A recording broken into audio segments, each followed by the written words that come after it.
नमस्कार, आप देख रहे हैं सिल्क टीवी और मैं हूं आपके साथ निशा।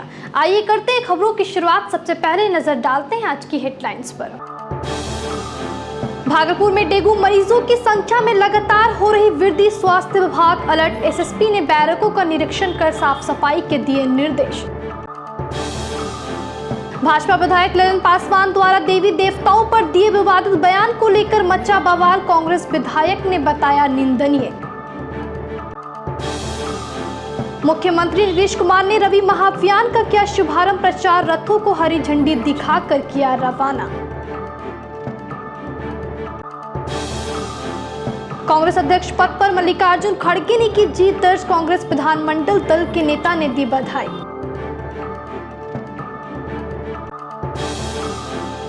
और स्तन कैंसर को लेकर स्वास्थ्य कर्मियों ने निकाली जागरूकता रैली। अब खबरें विस्तार से। सूबे में डेंगू के डंक से मरीजों की संख्या में लगातार वृद्धि होती जा रही है, जबकि संक्रमण के खतरे को देखते हुए भागलपुर जिला प्रशासन अलर्ट मोड में है। दरअसल बुधवार को पुलिस कप्तान बाबूराम के नेतृत्व में पुलिस केंद्र का निरीक्षण किया गया, जिसमें एसएसपी ने बारीकी से पुलिस केंद्र के सभी बैरक का निरीक्षण किया और वहां रह रहे पुलिस पदाधिकारी और जवानों को साफ सफाई रखने को लेकर दिशा निर्देश भी दिया। बता दें कि जिले में अब तक डेंगू के करीब 2 दर्जन से अधिक मरीज पाए गए हैं, जिसको लेकर स्वास्थ्य विभाग लगातार जागरूकता अभियान चला रही है। वहीं निरीक्षण के दौरान एसएसपी बाबूराम ने बताया कि बैरक में कई जगहों पर गंदगी दिखी, जिसे साफ सफाई कराने के लिए सफाई कर्मियों को निर्देशित कर दिया गया है। साथ ही उन्होंने पुलिस केंद्र के परिसर में अस्पताल नहीं होने पर भी सवाल खड़ा करते हुए कहा कि पुलिस कर्मियों की आवश्यकताओं को देखते हुए पुलिस केंद्र में भी एक अस्पताल होना आवश्यक है। साथ ही एसएसपी ने स्वास्थ्य विभाग के अधिकारियों से इस मुद्दे पर चर्चा होने की बात करते हुए कहा कि स्वास्थ्य विभाग की ओर से भी पुलिस लाइन में परिसर में एक क्लिनिक की सुविधा मुहैया कराने का आश्वासन दिया गया है। डेंगू को लेकर साफ सफाई का अभियान चलाया जा रहा है, खासकर पुलिस लाइन में, सभी बैरक में, आवास में। तो यहाँ बैरक का निरीक्षण अभी किया, साफ सफाई में कुछ कमी नज़र आई है। इसके लिए जो हमारे यहाँ जवान रहते हैं उनको निर्देश दिया गया है कि वो खुद इस बैरक की मैनेजमेंट कमेटी बनाएं। उनमें से ही 5 लोग रहेंगे जो डेली साफ सफाई, रख रखाव और बिजली, पानी, सब चीज़ों को देखरेख करेंगे। भागलपुर के पीरपैंती से भाजपा विधायक ललन पासवान द्वारा धार्मिक टिप्पणी के बाद बड़ा बवाल खड़ा हो गया है और इसको लेकर अलग अलग राजनीतिक दल की ओर से भी बयानबाजी का दौर जारी है। वहीं इसको लेकर महागठबंधन सरकार के सहयोगी दल कांग्रेस विधानमंडल दल के नेता सह भागलपुर विधायक अजीत शर्मा ने भी अपनी प्रतिक्रिया दी है। विधायक अजीत शर्मा ने कहा कि भाजपा विधायक ललन पासवान का यह बयान धार्मिक मान्यताओं के अनुरूप काफी निंदनीय है। विधायक ने कहा कि धार्मिक मान्यताओं का हवाला देकर सत्ता में आने वाली भाजपा सरकार के नेता या विधायक अगर इस तरह की बयानबाजी करते हैं तो यह न सिर्फ हिंदू धर्म है बल्कि पार्टी के दावों के हिसाब से भी गलत है। अजीत शर्मा ने कहा कि उन्हें और उनके जैसे तमाम हिंदुओं को अपने देवी देवताओं और अपनी संस्कृति पर गर्व है, जबकि इस तरह का बयान देकर भाजपा नेता ने अपनी वास्तविक सोच का परिचय दिया है। बता दें कि बीजेपी के विधायक ललन पासवान ने खुलकर धार्मिक मान्यताओं का विरोध करते हुए बयान दिया था। अपनी मां की मृत्यु के बाद श्राद्ध कर्म में भोज को पूर्ण रूप से समाज की धार्मिक कुरीति बताते हुए विधायक ललन पासवान ने इसे समाज से बहिष्कृत करने की बात कही थी, जबकि इसके अलावा भी हिंदू देवी देवताओं को लेकर विवाद बयान दिया गया। नहीं, वो अपशब्द नहीं है, लेकिन उनको बोलना नहीं चाहिए, से बचना चाहिए। जैसे उन्होंने कहा है कि सरस्वती माँ का जो पूजा नहीं करते वो विद्वान नहीं होते। उन्होंने ये भी कहा है कि लक्ष्मी भगवान, दीपावली आ रहा है, उसका जो पूजा नहीं करते वो धनवान नहीं होते। बजरंग बली का जो पूजा नहीं करते, क्या उनको शक्ति नहीं मिलती? निश्चित तौर पर हम लोग जैसे हिंदू हैं बड़ा गर्व से कहते हैं, और हम लोग बजरंग बली, रामनवमी के दिन हम लोग ध्वजा गाड़ते हैं, हम लोग मानते हैं। और दिवाली के दिन लक्ष्मी पूजा सिर्फ बिहार में ही नहीं, पूरे देश में मनाया जाता है। और लक्ष्मी भगवान निश्चित तौर पर हम लोग, देखिए घर का पेंटिंग वूंटिंग चल रहा है, क्योंकि लक्ष्मी देवी घर में आएंगी। इससे उनका क्या बयान है वो जवाब देंगे, लेकिन हम यह बताते हो तो उनको तो ये सोचना चाहिए, भारतीय जनता पार्टी मंदिर के नाम पर एक बार चुनाव जीत गई, हिंदू मुसलमान करके जीतती है। वो तो भारतीय जनता पार्टी के विधायक तो वो बताएंगे, लेकिन मेरा मानना है सबको अधिकार है अपने अपने धर्म का पालन करना। और हम हिंदू हैं, हम लक्ष्मी पूजा भी करते हैं, सरस्वती पूजा भी, बजरंग बली भी, शंकर भगवान का भी, माँ दुर्गा का, माँ काली का, सब पूजा करते हैं और सब देवी का आशीर्वाद प्राप्त है। और आप देखिए मैं माँ तारा का, माँ का सबका, यहाँ लॉकेट में आप देखिएगा शंकर भगवान हैं, ये देखिए यहाँ ये हैं। मुख्यमंत्री नीतीश कुमार ने बुधवार को एक अन्य मार्ग से रवि महाअभियान 2022 का शुभारंभ सभी जिलों के लिए प्रचार रथों को हरी झंडी दिखाकर रवाना कर किया। इस महाअभियान में किसानों को रबी मौसम से संबंधित कृषि विभाग की सभी योजनाओं की जानकारी दी जाएगी, जबकि फसल अवशेष प्रबंधन एवं खेतों में फसल अवशेष को जलाने से मिट्टी एवं पर्यावरण को होने वाले नुकसान के प्रति जागरूक भी किया जाएगा। वहीं इस दौरान किसानों को रबी फसलों की तकनीकी जानकारी, जैविक खेती को प्रोत्साहन और मौसम के अनुकूल कृषि कार्यक्रम से संबंधित जानकारी भी दी जाएगी। बताया जा रहा है कि राज्य के सभी जिलों की पंचायतों में 15 नवंबर से 5 दिसंबर तक किसान चौपाल का आयोजन किया जाएगा, जिसमें 12 लाख से अधिक किसान भाग लेंगे। जबकि इस दौरान किसानों को नुक्कड़ नाटक के माध्यम से कृषि विभाग की योजनाओं के बारे में भी जानकारी दी जाएगी। वहीं प्रचार रथों को हरी झंडी दिखाकर रवाना करने के बाद मुख्यमंत्री ने रवि महाअभियान 2022 से संबंधित सीडी और पुस्तिका का विमोचन किया। मौके पर कृषि मंत्री कुमार सर्वजीत, मुख्यमंत्री के प्रधान सचिव दीपक कुमार, मुख्य सचिव आमिर सुबहानी, कृषि विभाग के सचिव एन सरवन कुमार समेत कई वरीय पदाधिकारी मौजूद रहे। कांग्रेस पार्टी के अध्यक्ष पद के चुनाव का परिणाम बुधवार को घोषित हो गया, जिसके बाद लंबे अरसे के इंतजार के बाद आखिरकार कांग्रेस पार्टी को अस्थायी अध्यक्ष मिल गया। गांधी परिवार के भरोसेमंद और कांग्रेस के वरिष्ठ नेता मल्लिकार्जुन खड़गे ने 17 अक्टूबर को अध्यक्ष पद के लिए हुए मतदान के बाद बुधवार को ही मतगणना में अपने प्रतिद्वंदी शशि थरूर को भारी अंतर से पराजित कर दिया। बता दें कि इसके साथ ही देश की सबसे पुरानी कांग्रेस पार्टी को 24 वर्षों के बाद गांधी परिवार के बाहर का व्यक्ति अध्यक्ष के रूप में मिला है, जिसमें मल्लिकार्जुन खड़गे ने शशि थरूर को 6,825 वोट के अंतर से पराजित किया। मतदान के दौरान 9,385 कांग्रेस डेलीगेट्स ने अपने मताधिकार का प्रयोग किया था, जिसमें से नवनिर्वाचित अध्यक्ष मल्लिकार्जुन खड़गे को कुल 7,897 मत प्राप्त हुआ, जबकि उनके प्रतिद्वंदी शशि थरूर को महज 1,072 कांग्रेस डेलीगेट्स का ही मत प्राप्त हुआ। वहीं इसको लेकर बिहार कांग्रेस विधानमंडल दल के नेता सह भागलपुर नगर विधायक अजीत शर्मा ने भी पार्टी के नए अध्यक्ष मल्लिकार्जुन खड़गे को अपनी ओर से बधाई और शुभकामनाएं दी। अजीत शर्मा ने कहा कि यह लोकतंत्र की खूबसूरती है, जिसमें किसी की हार और किसी की जीत होती है और सभी कांग्रेसी मिलकर 2024 लोकसभा चुनाव में पूरी ताकत के साथ हिस्सा लेंगे और केंद्र की भाजपा सरकार को जनता गद्दी से उतार फेंकेगी। बिल्कुल, ये तो लोकतंत्र की एक खूबसूरती है। भारतीय जनता पार्टी हमेशा ये कहती थी, हमेशा गांधी परिवार से थोपे जाते हैं। मैं तो आदरणीय सोनिया गांधी, आदरणीय राहुल गांधी जी को दिल से धन्यवाद देता हूं कि साहब उन्होंने यह कहा कि कोई भी गांधी परिवार से नहीं बनेगा और चुनाव हुआ। ये लोकतंत्र की खूबसूरती है। आज आदरणीय खड़गे साहब, मल्लिकार्जुन खड़गे साहब की जीत होती है। मैं उनको दिल की गहराई से धन्यवाद देता हूँ, अपनी तरफ से भी और पूरे बिहार के सभी विधायकों, सभी कांग्रेसजनों की तरफ से बधाई देता हूँ। और लोकतंत्र में हम लोग भी चुनाव जैसे विधायक लड़ते हैं, सांसद लड़ते हैं, एक की जीत होती है और हार होती है। इसका हार का मतलब ये नहीं है कि कोई कमजोर है, कोई मजबूत है। लोकतंत्र की खूबसूरती है। हम चाहेंगे कि थरूर साहब भी जो चुनाव लड़े वह भी मिलजुल के कांग्रेस को पूरे देश के पैमाने में मजबूत करें। और फिर से दिल की गहराई से पूरे बिहार के कांग्रेसजनों की तरफ से मैं मल्लिकार्जुन खड़गे साहब को राष्ट्रीय अध्यक्ष बनने के लिए दिल की गहराई से पूरा धन्यवाद देता हूं। भागलपुर जवाहरलाल नेहरू चिकित्सा महाविद्यालय अस्पताल मायागंज से बुधवार को स्तन कैंसर को लेकर जागरूकता रैली निकाली गई। एनटीपीसी कहलगांव के सौजन्य से होमी भाभा कैंसर अस्पताल एवं अनुसंधान केंद्र मुजफ्फरपुर, टाटा स्मारक केंद्र की इकाई, परमाणु ऊर्जा विभाग, भारत सरकार द्वारा संचालित कार्यक्रम में लोगों को कैंसर स्क्रीनिंग एवं उससे जागरूक करने के लिए कई तरह के सुझाव और टिप्स दिए गए, जिससे ब्रेस्ट कैंसर की पहचान एवं उसके उपाय के बारे में लोगों को जागरूक किया जा सके। इस दौरान महिलाओं को स्तन कैंसर के कारण सावधानियां, बचाव और उपचार संबंधी बात भी बताई गई, जबकि महिलाओं के मन में स्तन कैंसर बीमारी से जुड़े सवालों पर डॉक्टरों ने अपनी बात रखी। इससे पूर्व जागरूकता रैली नर्सिंग स्कूल से मायागंज हॉस्पिटल तक पहुंची, जिसमें काफी संख्या में अस्पताल के कर्मचारी, एएनएम और चिकित्सक के अलावा संस्था के लोग मौजूद रहे।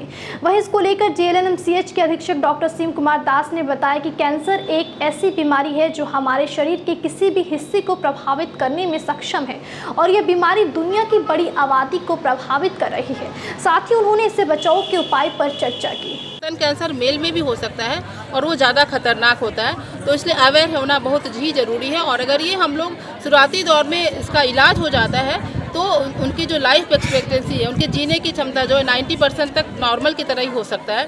तो इससे आप समझ सकते हो कि कितना अहम है कि इसको हम लोग शुरुआती दौर में ही पकड़ पाए।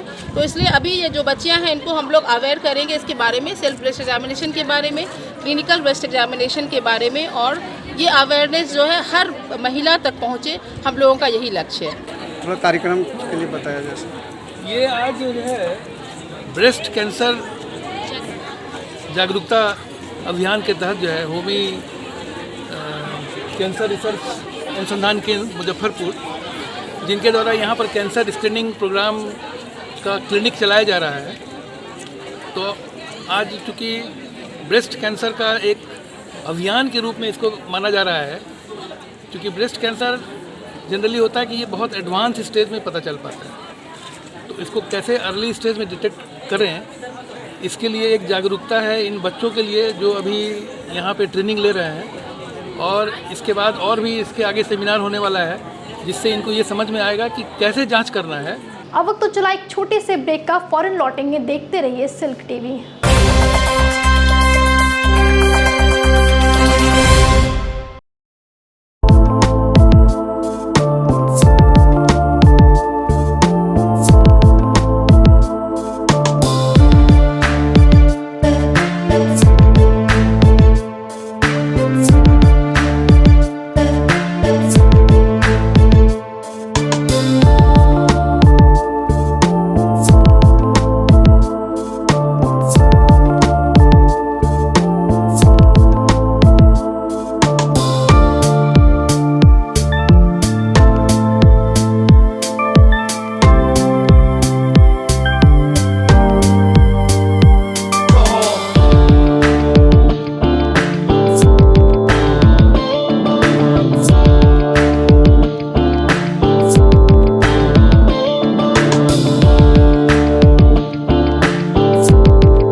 कुछ दिन घर के बाहर घर जैसा एहसास चाहिए तो चिंता क्या है। पिछले 20 साल से hotel Apollo and tours private limited आपकी सेवा में है। यहाँ स्टैंडर्ड, प्रीमियम और classic rooms with modern equipments और साथ ही इंडियन, कॉन्टिनेंटल और चाइनीज खाने का लुत्फ उठाएं हमारे मिनर्वा रेस्टोरेंट में। कोई भी समारोह या कॉन्फ्रेंस के लिए बैंक्वेट हॉल की भी सुविधाएं उपलब्ध है, तो जरूर आए hotel Apollo and tours private limited, Mallaguri, Siliguri. Hotel Apollo. Here every cubic space is a miracle.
Welcoming Javed Habib Pro Academy and Sarun Kacheri Chowk near Bhapap Hotel at Atyavati Tower 2nd floor.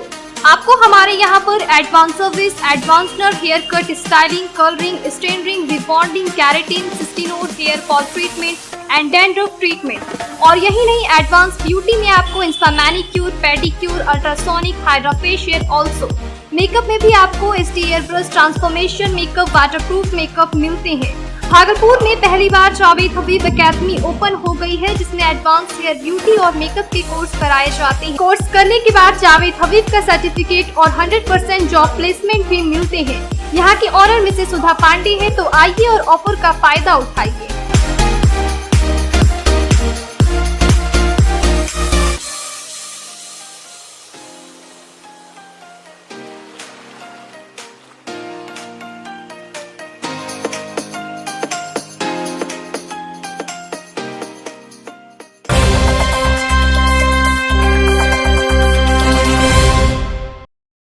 Break के बाद फिर से एक बार आपका स्वागत है। बढ़ते हैं अगली खबर की ओर। पूर्व मध्य रेलवे के दानापुर मंडल अंतर्गत आरा स्टेशन पर आरपीएफ, जीआरपी, भोजपुर जिला प्रशासन एवं केंद्रीय रेलवे रेल यात्री संघ के संयुक्त तत्वावधान में दीपावली एवं छठ पर्व को देखते हुए ट्रेनों में यात्रियों की भीड़ एवं यात्री सुरक्षा को लेकर अभियान चलाया गया। इस दौरान नशाखुरानी और जहरखुरानी को लेकर स्टेशन और ट्रेन के यात्रियों को जागरूक करते हुए यात्रियों से सुरक्षा अपील की गई। इसके अलावा किसी भी अनजान व्यक्ति का दिया हुआ कोई भी सामान नहीं खाने, बिना टिकट ट्रेन में यात्रा नहीं करने और किसी अनजान व्यक्ति से दोस्ती भी नहीं करने की बात करते हुए स्टेशन परिसर और ट्रेन को साफ सुथरा रखने की अपील की गई। वहीं ट्रेन के पायदान पर खड़े होकर यात्रा नहीं करने के साथ किसी तरह से ट्रेन को नुकसान नहीं पहुंचाने की बात कही।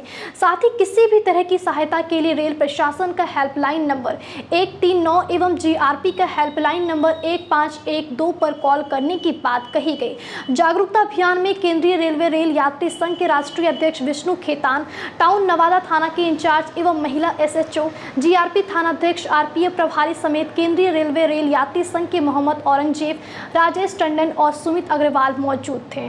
बांका अमरपुर थाना क्षेत्र के हसनपुर गांव से बीते 14 अक्टूबर की रात्रि लापता हुए युवक का शव मंगलवार की सुबह छत विक्षिप्त अवस्था में बरामद हुआ, जिससे इलाके में सनसनी फैल गई। बताया जा रहा है कि 14 अक्टूबर को शुक्रवार की रात्रि हसनपुर गांव निवासी मोहम्मद छब्बी का 22 वर्षीय पुत्र फैयाज भोजन करने के बाद अपने घर में आराम कर रहा था। तभी रात्रि करीब 9 बजे फैयाज के मोबाइल पर एक कॉल आया, जिसके बाद फैयाज घर से बाहर चला गया। वहीं काफी देर बाद भी जब फैयाज घर लौट कर नहीं आया तो उसके परिजन ने उसकी खोजबीन शुरू कर दी, लेकिन उसका कुछ पता नहीं चल सका।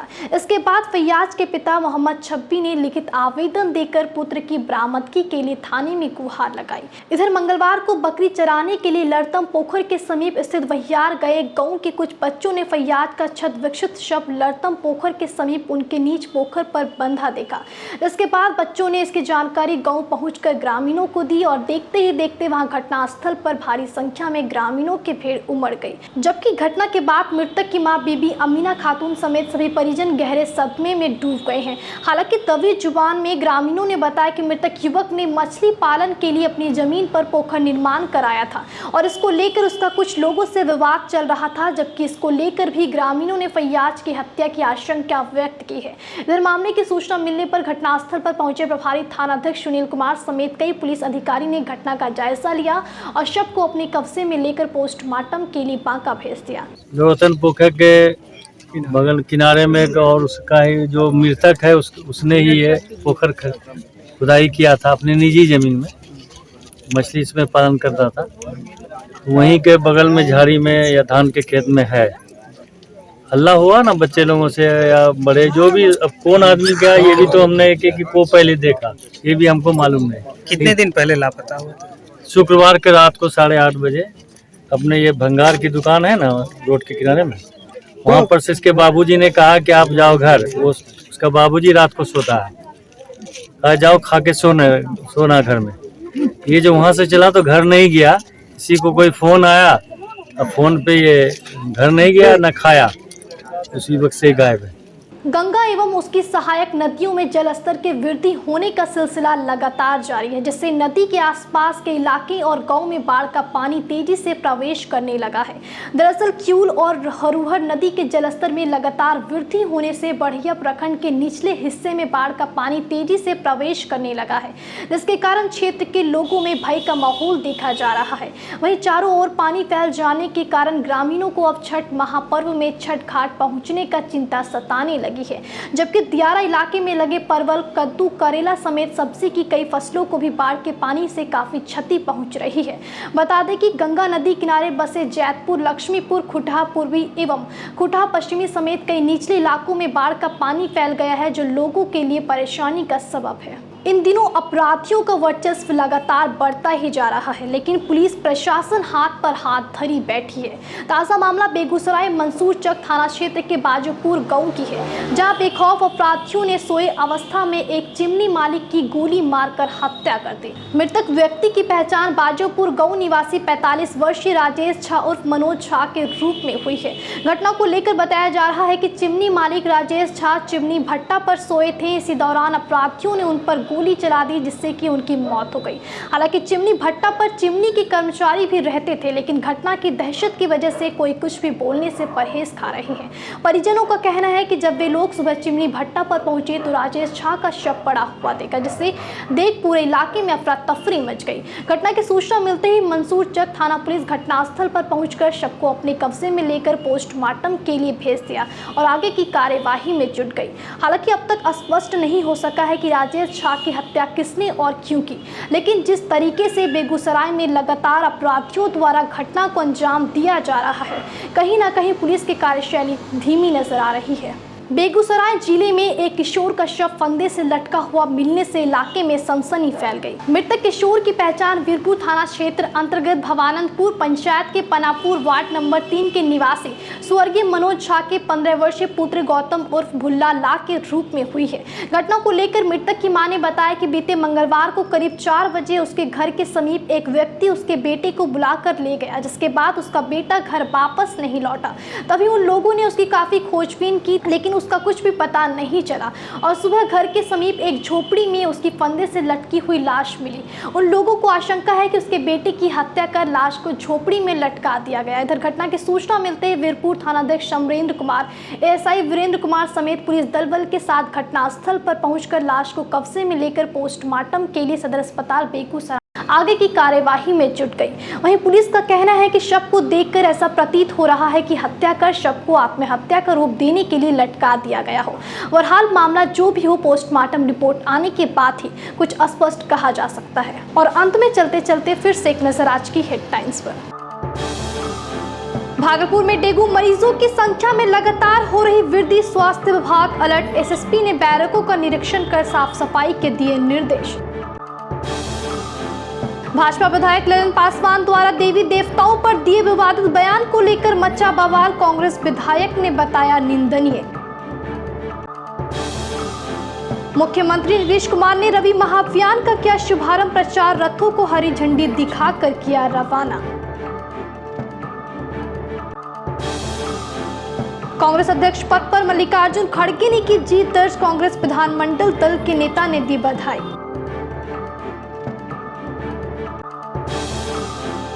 और स्तन कैंसर को लेकर स्वास्थ्य कर्मियों ने निकाली जागरूकता रैली। फिलहाल इस बुलेटिन में इतना ही। नमस्कार।